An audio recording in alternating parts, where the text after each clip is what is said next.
we have a lot of wires, a lot of cameras, a lot of talent, but none of it actually matters when you don't have the skill in the commentary position telling you exactly what's going on, which Scott does absolutely fantastically. Colin, there is so much here today and so much you're responsible for. Cameras everywhere, sound, getting people online. What's the most stressful part of it? Scott Reed. No, I'm only joking. No, I'm joking. It's not. Stress is different. There's different types of stress in the world. I think the type of stresses you get are more challenges and things to overcome. I'm really lucky here at Badger and Coops because I've got this amazing talent around me. There's a whole heap of badgers in the background here that are just absolutely fantastic, and they know what they're doing. They hit the ground running every time. Today, for example, we had power issues before we went live, and nobody at home would have noticed that because all these guys here know exactly what to do.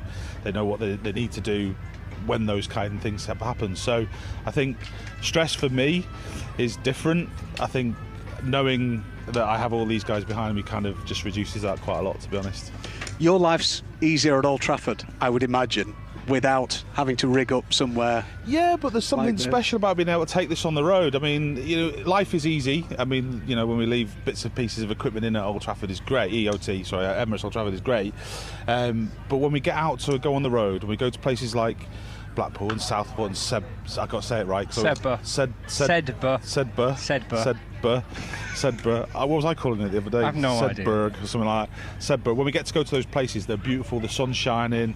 You get to see a completely different side. And what I think is really, really good as well is that we're taking professional cricket to the grassroots. It's the other way around, and I think that's a massive statement. And to be able to take that on the road digitally as well, and be able to connect audiences from inside the ground to outside the ground, and outside the ground to inside the ground, when you get the tweets and you get people asking you things and stuff like that, I think that's just amazing to be able to do that in such a efficient, cost-effective manner that we do at Badger and Coombs. Yeah. Just how important is it to you to make your product look the most slick across county cricket, the envy of everybody else? Do you want to be that, or are you that? I think a lot of people do view you as that, don't they? I don't want to have a big head here, but we do pretty good. But again, I think it's when it's quite funny. We talk about it a lot. When we did the first game that we did for Lancashire Cricket, we were, just had a little bit of kit. We didn't have much in regards to the technology that we had. We just had the determination to do it. Ball tracking was non-existent with our first game of cricket that we did, and it's taken a while to get us to that position. And now we've got broadcasts that we do for Sky. We're kind of giving them the feeds that we do, and we're linking in other games from other grounds and all that stuff. So we're getting better.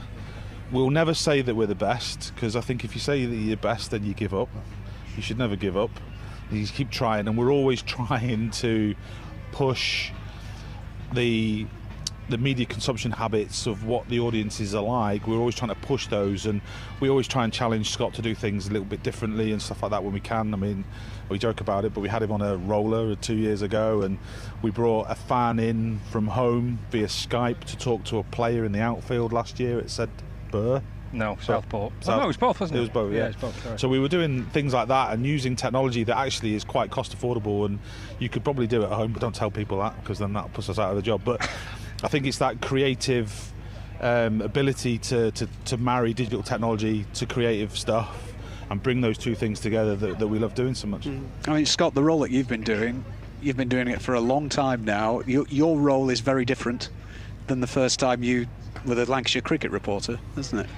Yeah, it was easy before this lot turned up. Let's be perfectly honest about it.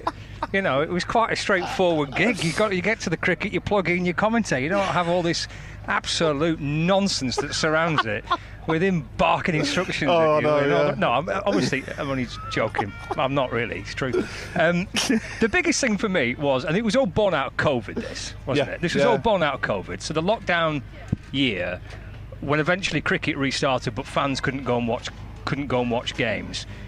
The idea from Lancashire was to try and further broaden the accessibility of the sport, and they combined the pitches with our commentary, and it gave supporters who dearly love watching Lancashire play and were unable to get to the ground to do it.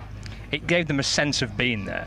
And at first, that season I thought it was a one-off. It turns out we're still doing it. But that season was really special for me because Colin will know this. He follows Lancashire like I do.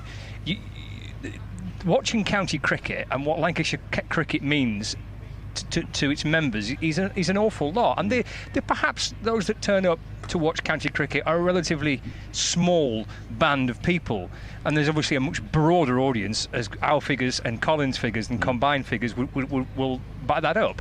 But those that are inside the ground care deeply about watching Lancashire play, and that year they couldn't. And for a lot of them, that was their biggest thing that they struggled with. That initial lockdown where they went through a winter before COVID, through the winter without cricket. You spend winter waiting for the season to start. When the season's due to start, everyone's locked down. And that hit a lot of Lancashire supporters really hard.